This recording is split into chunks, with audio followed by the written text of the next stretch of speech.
happy about it. I actually think the Red Sox might not suck this year. This is the Baseball Hour with Tony Maz. Me! Presented by Bigelow Tea, Jackson Lumber, Blue Moonlight, Wellesley Testosterone, FindMazMoney.com, Gem Plumbing, and by Golf. On Boston's home for sports, 98.5, the Sports Hub. Here comes Bregman, and here he comes to bat in the fourth spot for Yoshida. I didn't think when you gave Bregman a day, I thought it was a day. Yeah. Now, obviously, Bregman is in Cora's ear. He's probably preparing from the first pitch, knowing him. He's not taking a day off, and he comes up here in a big spot in the eighth. Swinging a high drive. Left field deep. Half back it up all the way to the wall. See you later. Off the bench. 3-run ball by Bregman. How do you like that? Red Sox on top 5-1. He's just a gamer. You know he talked his way into this game. Cora wanted to give this guy a day off. It was planned, but an opportunity late. You know he talked his way into it. And he launches this curveball to give the Sox a 4-run cushion. That guy's the balls. There's no other way to say it. That guy is the effing balls. Alex Bregman, day off, says, Skip, put me in the lineup. We're up 2-1. We got runners on. There's a lefty on the mound. This is a good matchup for me. And he goes tank.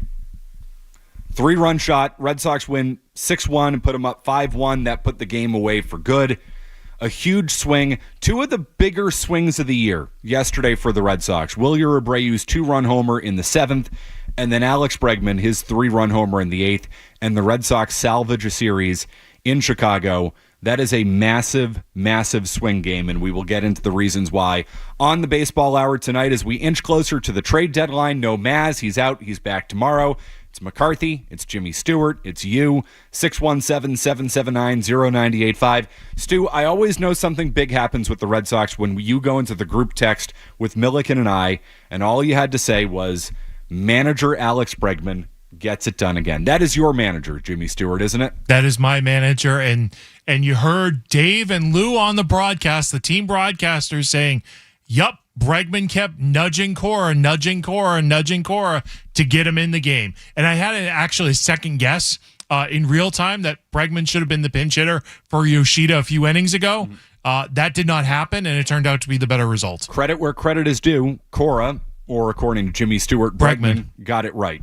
But it is obvious the impact that Bregman has had on this team in the dugout, in the clubhouse, with young players, taking ownership of the Red Sox approaches on things. I mean, the influence of a guy like Alex Bregman cannot be overstated with the culture with this team. And I think this team still does have issues. I think they still have an issue in the dugout. I think the manager is still a problem. But Bregman has the ear of Cora, and they got it right yesterday. So credit to Cora on that. He put Bregman in the game, listened to his player, and that worked out. And as a result, you had one of the bigger wins of the year. I don't think that's an overstatement. 617-779-0985.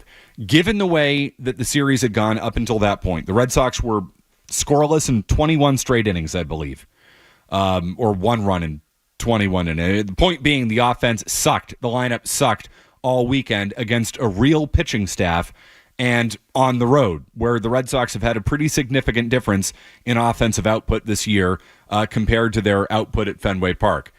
Given the way they had played, given what is coming up this week with the Phillies, and we'll get into that here momentarily, in what is a big series for this team, given the Dodgers are coming to town next weekend, given all of those factors, and trailing in the 7th inning on a day where Garrett Crochet goes out and gives you, scoreless baseball again, that's one of the bigger wins of the year. What a massive difference it is to start the second half 1-2 instead of 0-3 with what's coming next, because this team just needs to survive this stretch.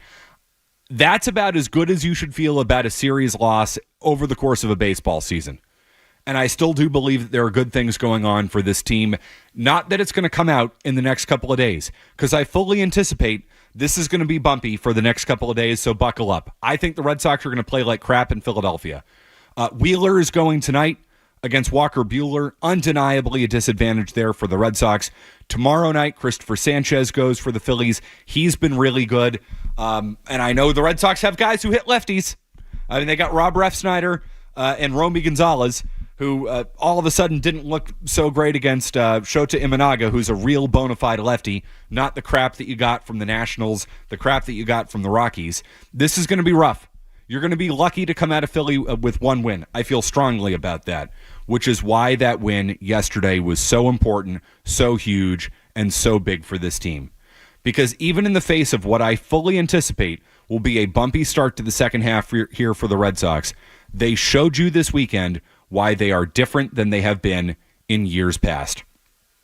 They are undeniably still a dumbass baseball team. They are. They run into outs. Cora doesn't hold his players accountable for it. I've got Jarren Duran trying to decapitate his left fielder. But unlike years past, they have a couple of horses that are going to make up for it just enough so that the team does not spiral out of control. Sometimes that's just what you need to do in a baseball season. This team has been 53-47 for the last 3 years. It's been consistent. But coming out of the All-Star game last year, the Red Sox went to Los Angeles, they went to Colorado, and things crumbled for them. Crumbled. Because they didn't have a stopper. The Red Sox have a stopper now. And Garrett Crochet is the difference between last year and this year. Somebody like Alex Bregman, who is going to go into a game on a day off and impact the game as positively as he did, is something that you did not have last year. This team has enough. They have enough. Now, define enough. This is not enough to win a World Series. As presently constructed, even in a weak American League, I do not think it's enough to win a pennant. That being said, if you go out and add a bona fide number 2 starter at this trading deadline, given the state of the competition in the American League, and given the way that things I feel like are coming together for this team just a little bit, never say never. They're right in the mix because you have guys at the top of your roster who make such a significant difference. You are only as good, it's an old adage in baseball, that you are only as good as your next day's pitcher. And when the crap hits the fan for the Red Sox, Garrett Crochet takes the ball and he rights the ship. They have not had that for a number of years now. You know, you might say that you can get 90% of what Garrett Crochet gives you, or you can get 90% of what Alex Bregman gives you. And this is the very Heim Bloom analytical way of looking at things. Well, you know, why would we trade for and then pay somebody like Garrett Crochet when we can have Tanner Houck, who was an all-star last year? And that's enough. That's enough for us. Turns out it's not, as we found out this year. Tanner Houck was your ace last year. Tanner Houck right now has been shut down, and that's a story I do want to get to today. Houck shut down today. I wonder why. Is it a real legitimate bona fide injury? Did he not want to come back as a bullpen arm? I think there's some digging to do on whatever the hell has happened with Tanner Houck this year. But we found out before the game today, with the Red Sox playing a little bit later tonight in Philly, that Tanner Houck is done indefinitely. The way I read that, he's done for the year. They've shut him down. Don't count on seeing Tanner Houck in a Red Sox uniform in 2025. When you hear indefinitely and it's July 21st, bye-bye. See you later. That's the difference between last year and this year. You were counting on a guy like Tanner Houck last year, and Tanner Houck has not been the same pitcher since the All-Star break because he's not that dude. He's not. Garrett Crochet's that dude. He's that dude. Now, will he be able to stay healthy? Will he break down given the number of innings he has pitched this year, given he's, probably 10, 15 innings away from surpassing his previous career high? That's a concern for me. It should be a concern for the Red Sox. It should be a concern for you. But I'll tell you what, when he's on the mound, it changes things. It changes things for this team. And when Alex Bregman is in the box or in the field or in the clubhouse or in the dugout, it changes things. It does. Bregman and Crochet are in the middle of just about everything good that this Red Sox team does. Doesn't it make you appreciate how dumb the Red Sox were for a long time for not prioritizing and paying for guys like this. Because, again, the metrics might say, well, we can get 85% of the player for 45% of the cost. Great. But when you're trying to figure stuff like that out, you're going to end up with somebody who's maybe, has the stats of an ace, Tanner Houck last year, but isn't an actual ace. The intangible factor, the mentality, the feeling. When Garrett Crochet takes the mound, you feel good as a Red Sox fan. The Red Sox themselves feel good. You know why? Because they don't give him run support. Oftentimes, I call it the ace phenomenon in baseball. When you have a true guy, that type of dude at the top of your rotation, the bats tend to take a day off because they know they don't need it. It's complacent. It's human nature. The Red Sox have done that many times this year. I mean, Crochet only has, I think, 2 wins at Fenway Park. Didn't we cover this last week, Jimmy? Isn't Crochet, like the Red Sox are 4-5 and Crochet starts at Fenway? That sounds right, which is surprising because they cheat well at Fenway. Well, we'll get to that a little bit later on. Maybe some of their home road splits might be something you want to pay attention to moving forward here for this team. I didn't say it. Jimmy said it. Terry Francona's maybe said it. Chris Bassett has maybe said it. Tyler Anderson has maybe said it. Either way, this team has more than they've had in years past. I think that's obvious. I think it's apparent. They've got a lot of problems. And this weekend showed you those problems. There is no doubt about it. They were on display in premier fashion. Abraham Toro getting doubled off at second base. Jarren Duran trying to kill his left fielder. But the difference is they have enough difference makers on this team for them to make the playoffs. I think that's pretty apparent. 617-779-0985. We'll get to you early and often tonight. I know Barry in Somerville's been waiting patiently. Hey, Barry. Hi. I'd like to say that Craig Breslow deserves a lot of credit. He signed 3 All-Stars over the winter and had those deals with long-term deals with Brian Bayo and Sagan Rafael look now. Pretty good. So I think he's done a great job in those respects. But, of course, he gets an incomplete depending on what happens at the trade deadline. Barry, you couldn't be more right about that. The problem with Breslow is not his baseball decisions. His baseball analysis has been pretty good. I've said it for months now. Chaim Bloom does not make the Garrett Crochet trade. He doesn't. He's not trading a precious prospect in Kyle Teal. He's not trading his first draft pick, because that's who Braden Montgomery was. He was Craig Breslow's first draft pick. There was no emotional attachment to him when it came to getting a true front-of-the-rotation starter. Bloom would not have done any of that. He wouldn't have. Not to mention, too, giving $180 million to a guy who's basically never pitched before. There was risk involved in that. There was baseball risk. There was financial risk involved in that. There was reputation involved in that. That was a bold move. I'm not concerned about Craig Breslow wanting to be bold or needing to be bold. I think Breslow certainly approaches the job with far more balls than his predecessor. The issue with Breslow is his interpersonal communication skills, which is something I want to get into on the other side. What the Red Sox are going to do at the deadline. We have reporting tonight from John Heyman saying that the Red Sox are going to be aggressive at this deadline. I think they intend to be aggressive. The question is, can the Red Sox find the right trading partner at a deadline that might not be as active as we would all want it to be as baseball fans? Can they find the right trading partner, and can Breslow get a deal done with the pressure on? Because there's a sign and something that happened a couple of weeks ago that worries me about Breslow maybe burning bridges with other general managers in baseball. The same way that you could say that Breslow helped burn a bridge with Rafael Devers. It's the communication skills. It's not the baseball. He's built a decent baseball team. But sometimes in business, you got to take care of other people, and you got to scratch people's backs, and you got to be kind, and you got to kiss some ass. And so I'm not sure Breslow has the ability to do that based on comments he made last week, which we will get into with your phone calls. 617-779-0985. A good weekend for the Red Sox. And yes, they went 1-2, but a good weekend nonetheless. We continue. It's McCarthy in for Maz on the Baseball Hour.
with Tony Maz and a panel of experts. Oh, I like this. It's the Baseball Hour with Tony Maz on the Sports Hub.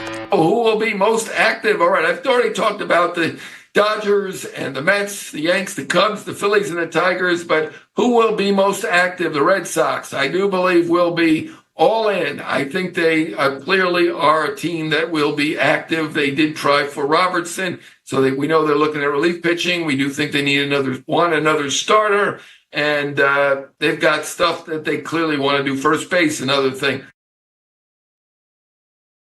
Him, but it's good to want.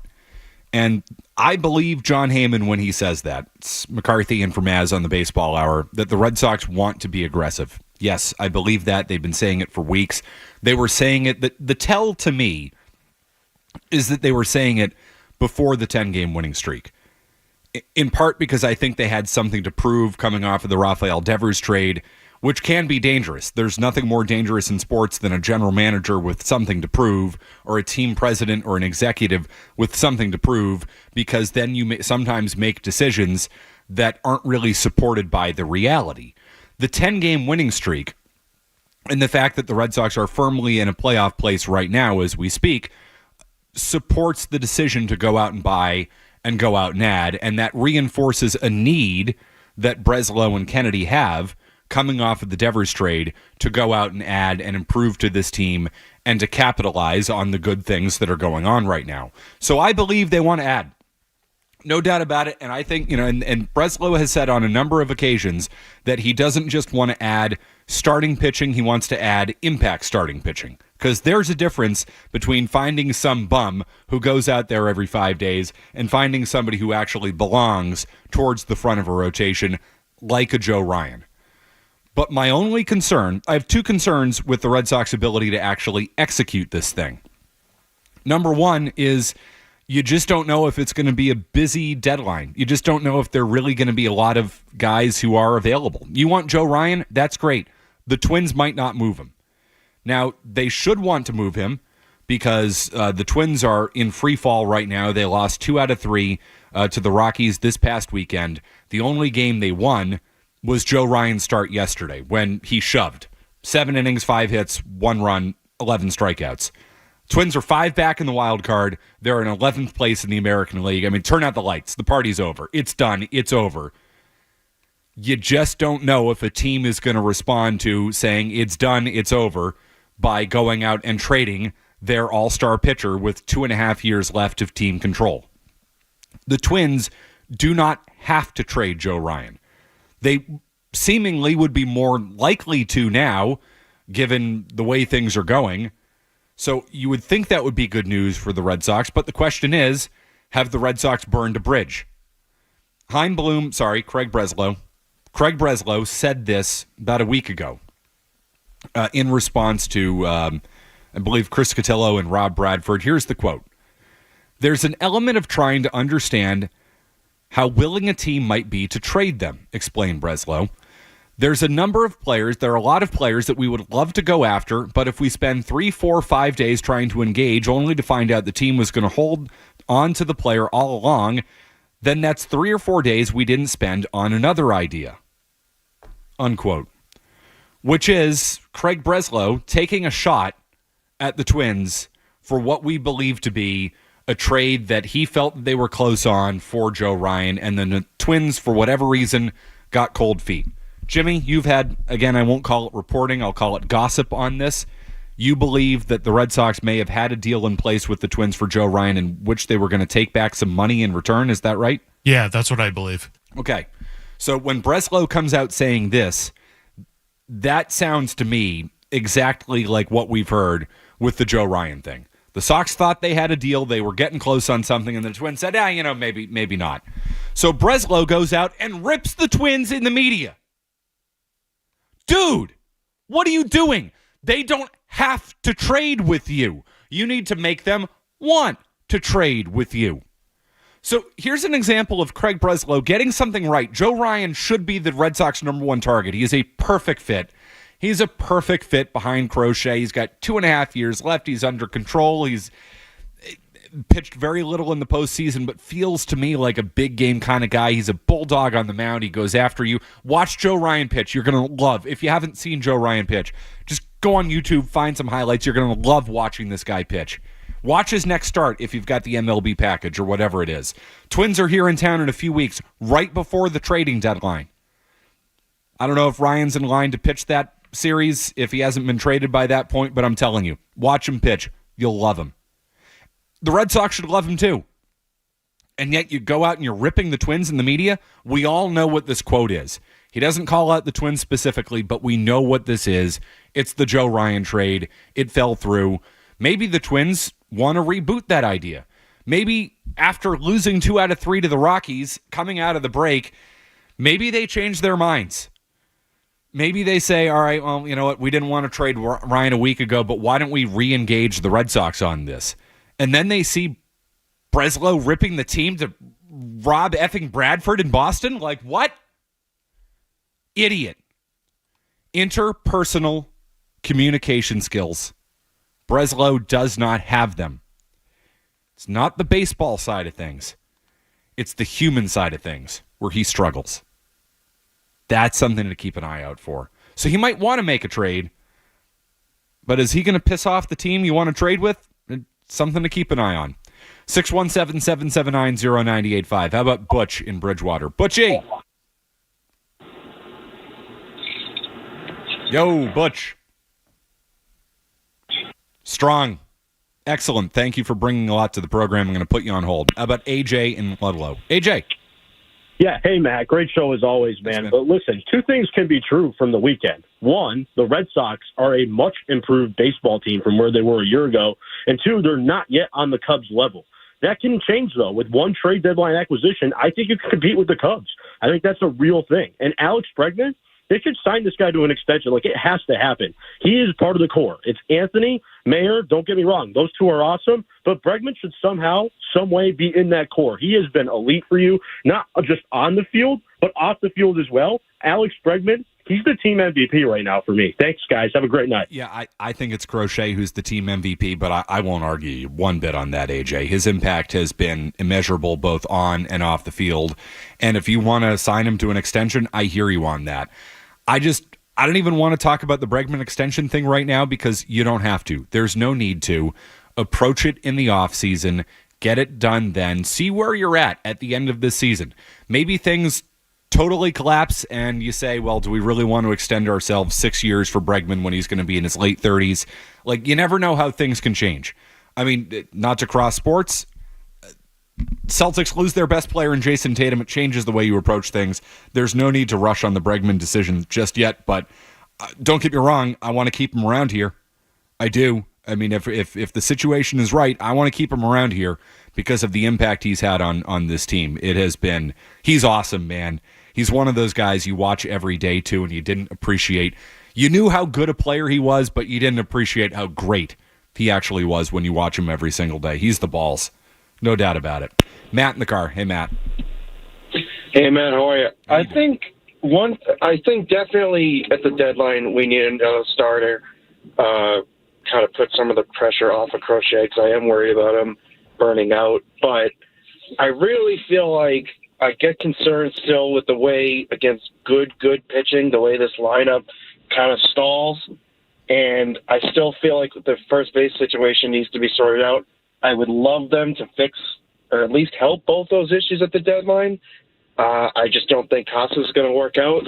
Is there a guy you think they could target to maybe help both of those spots? Thanks, Matt. I'm totally with you. I don't think we're talking enough about the fact that they do need another bat.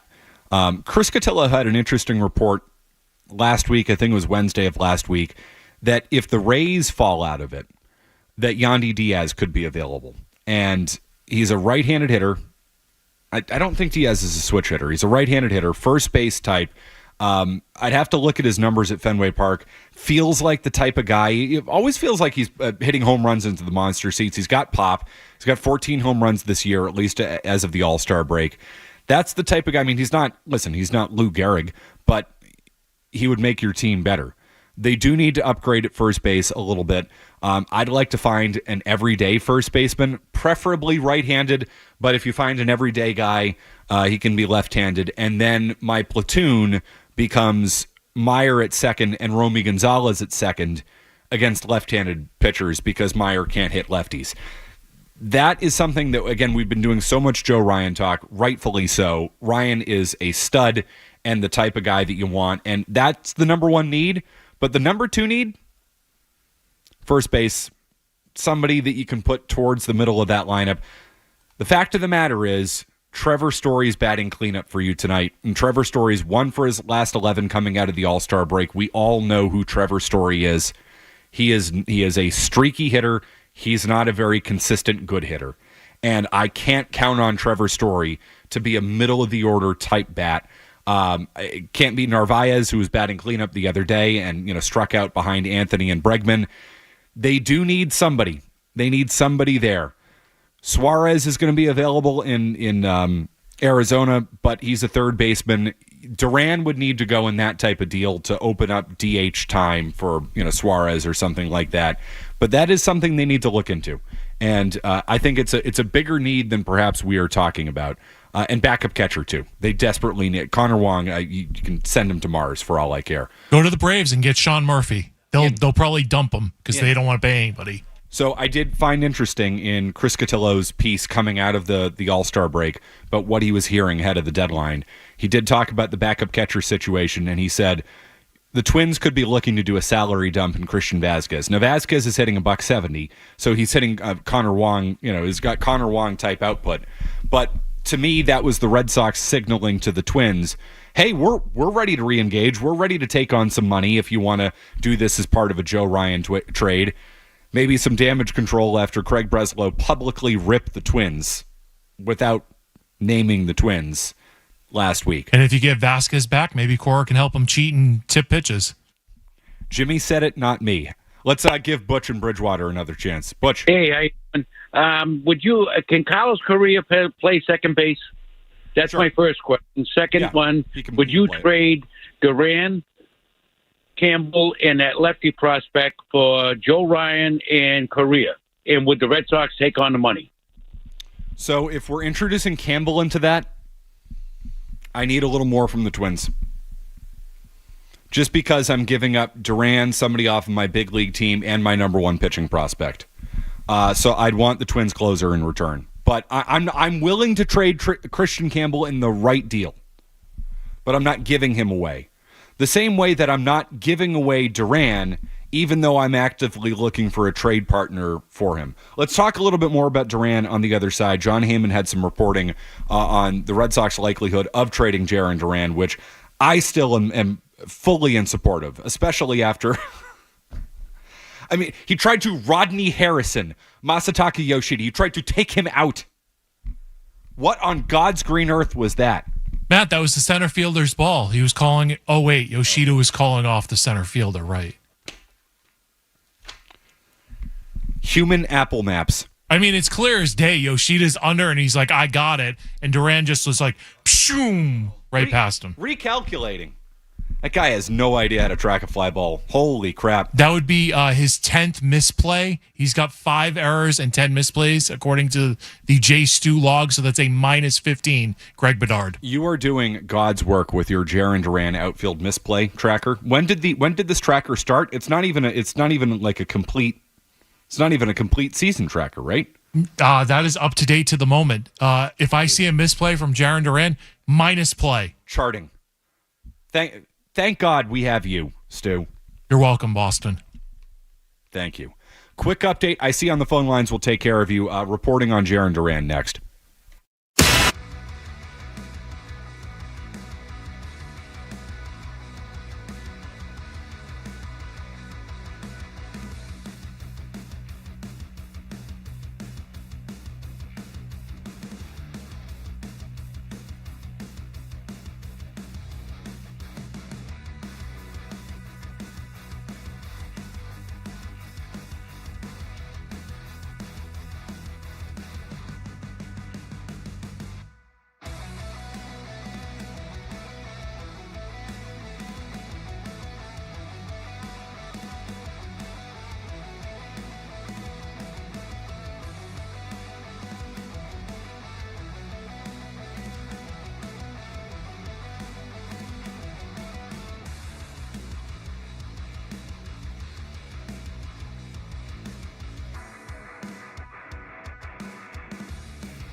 Baseball Hour on 98.5 The Sports Hub. I think Duran probably stays put. San Diego's been scouting him heavily since May. They've been looking at him for 2 years now. They obviously love him. He'd fit other teams. He'd probably fit the Mets. He'd fit many teams. He's an outstanding left fielder. He's a good center fielder. I think he probably stays. It's tough to trade him. I understand they have an extra outfielder. Abreu's the other guy being mentioned, so I think he likely stays. Is John Heyman on drugs? I'm sorry, Jimmy. Did I just hear John Heyman say that Jarren Duran... Abreu's the other guy being mentioned, so I think he likely stays. ...is an outstanding left fielder and a good center fielder? I had not heard that clip. I knew what the context... Heyman doesn't watch the games. He just goes by range factor or what an executive tells him. Or what Scott Boras tells him. Although Duran is not a Boras guy. But that... I'm going to push back hard on that Jarren Duran is an outstanding left fielder and a good center fielder. I mean, have you seen the guy play? I'm sorry, how many negative plays have you charted him? I have him with 5 errors and 10 negative plays, so it's a minus 15 on the J. Stu defensive tracker. I love the J. Stu tracker. I think you're actually probably being kind to Duran. I think he has more than 15. I think the fact that he only has 5 errors on this season is low.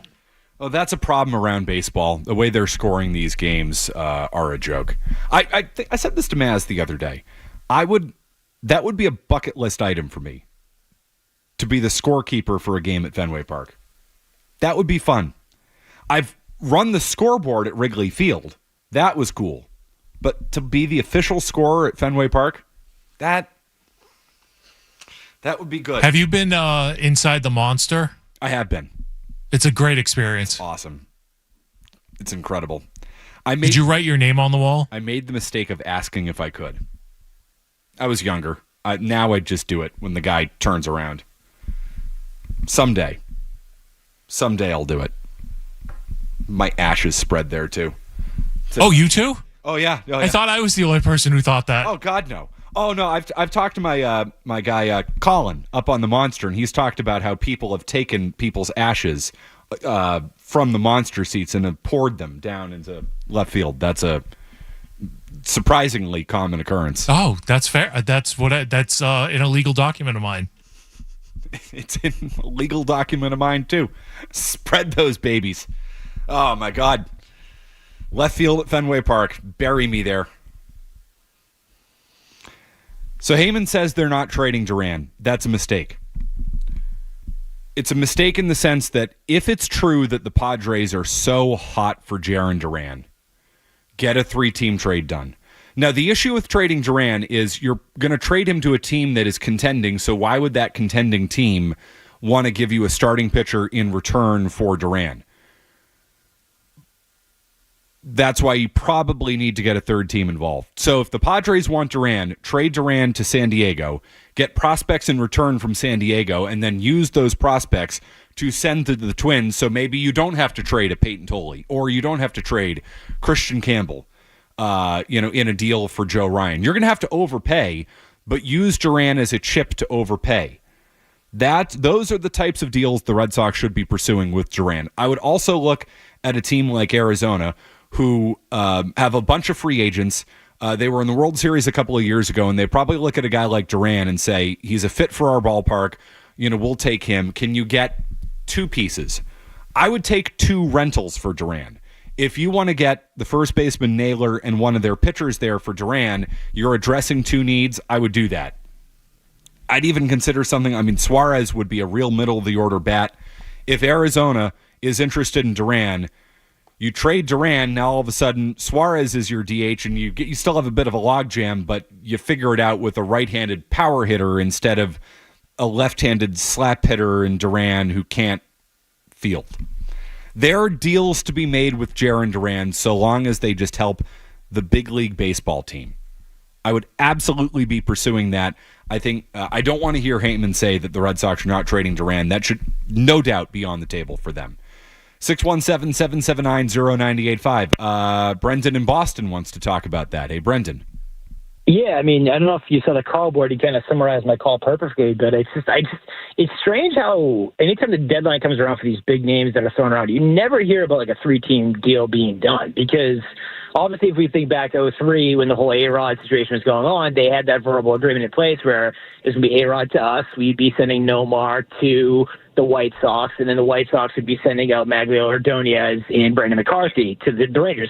But like it would be so easy, right? Because it's like, okay, you don't want the prospects the Padres have. You probably don't want Dylan Cease, who has a 4.64 ERA. It's all right, Padres, send the prospects to the Twins. We'll take Joe Ryan, you take Duran. But I guess I'm not sure why you just never see these trade ideas get floated or actually done. So I'm not sure if you have more context on that, but it's always strange to me. Yeah, no, it's a good point. And I think it's just that GMs are not as creative as they once were. Everything's very cookie cutter. Everything is very, the model says to do this. It's very analytical. There isn't as much common sense put into the game. That would just be my theory on it, because find people who are out there who can give you something that you don't have, and you give something that they don't have. Oftentimes those things don't match up because, again, if you're the Red Sox and you're trading Duran, you're not trading him for prospects. You're trading him because you have a surplus of outfielders. It's obvious that Abreu's the guy you keep over him. Watch that game yesterday. How you could watch that game and say that Duran is better than Abreu, it's just not true. It's not. Abreu is another year of team control, has more pop, is a better fielder, has a knack for the big hit. Like Duran is a fun speed guy when he's on, and he's just inconsistent. Abreu is a more consistent baseball player, probably with more upside. He's younger, all of that. So you're trading Duran because you have a surplus of outfielders. You need to find somebody who needs an outfielder. Well, San Diego does. They want him. They're really interested in him. Bigger ballpark. It's a fit. He hits the ball in the gap. He runs for days there. I get it. But the Padres are not going to want to trade you a starting pitcher for Jarren Duran because they're trying to win games. So that's why you need to get a third team involved. The caller's totally right about that. How about Brian in Salem? Hey, Brian. Hey, McCarthy. How you doing? Listen, I'm doing good. I'm worried that Duran is just one zigzag fly ball away. The way he takes his route to get to fly balls, running into walls, or running into a teammate. I don't think he's going to have a long career, and holding on to him, he's definitely the chip that needs to be traded for a top pitcher. Maybe a three-way with Arizona for what's his name, Merrill Kelly. Yeah, I think he's having a pretty good season. He'd be great as a number two. And like I said, Duran, he's not having the season he had last year. And people who want to hold on to him for sentimentality and because he's a good guy and he's been through a lot, well, this is business, and the Red Sox need somebody right now, and I really hope they don't wait till the last day of the deadline to make. To be honest, he'd probably be better off in a different market too. I think a different market would get more out of Duran. I think and he was awesome in the Netflix series, and you covered a lot of his struggles and everything, and it's really inspiring, and there was some really good stuff there, and he comes across as a likable guy. He does, but it's just not a fit here long term. It's just not. And if he were playing in Tampa Bay or something, maybe they get even more. Maybe they get an extra year out of Jarren Duran or whatever that thing may be.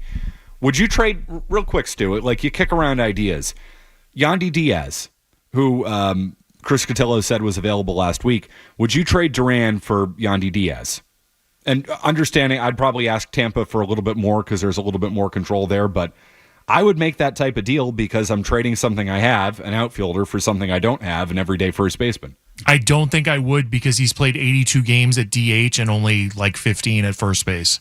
Okay, I need to look a little bit more into. It's great to have somebody who can lead off and bat third, but I want a little bit more than that for Jarren Duran. But the point being is, I think there's a deal to be made for Duran out there, whether it's with Arizona because they've got a couple they have a bunch of rentals. I would take 2 rentals in return for Duran, or one player with term. Do the Twins want him? Is it a sweetener in a Joe Ryan trade? Given you're going to have to give up a hell of a lot to get Joe Ryan, there's a lot there. There could be a deal with Seattle.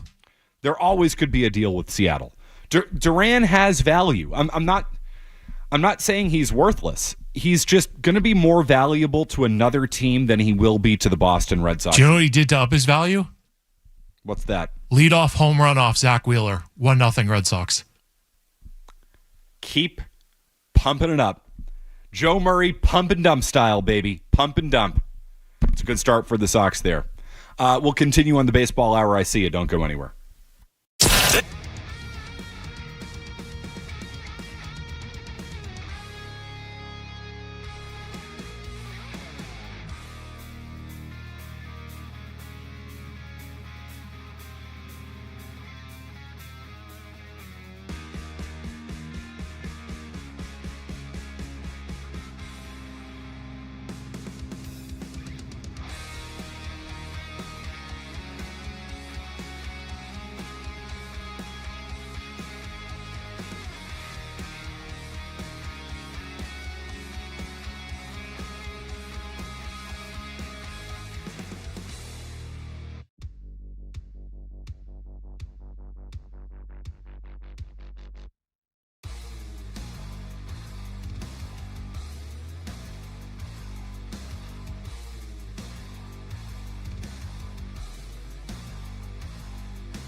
on the Sports Hub line, but you got to be quick, Josh.